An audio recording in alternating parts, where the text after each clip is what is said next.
Main logic হচ্ছে যে আমরা জাস্ট হার্টের পজিশনিংটা বুঝতাম, হার্টের চেম্বারের পজিশনিংটা বুঝতাম। ক্লিয়ার? এটা আমরা মিডল দিকে ডাইসেক্ট করছি। ডাইসেক্ট করে সেরা দেখি যে এই হইছে আমার সুপারিয়ার আর ইনফেরিয়ার ভেনা কাভা। ওকে, এই হইছে সুপারিয়ার ভেনা কাভা, এটা হইছে ইনফেরিয়ার ভেনা কাভা। আর সেটা কই ঢুকের? এই যে উপরের চেম্বারটা আছে এটাতে ঢুকের। When it enters the blood enters into this. তারপরে ব্লাডটা দাঁড়াও, ব্লাডটা যার নিচের দিকে। ক্লিয়ার? এরপরে ব্লাডটা যার এদিকে।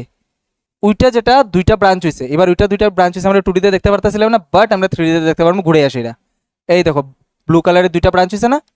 হ্যাঁ, এই রেডের নিচে দুইটা ব্রাঞ্চ, এই দুইটা ব্রাঞ্চ হচ্ছে পালমোনারি আর্টারির দুইটা ব্রাঞ্চ। হ্যাঁ, পালমোনারি আর্টারি যেটা বাইরে আসে দুইটা পার্ট হয়ে গেছে।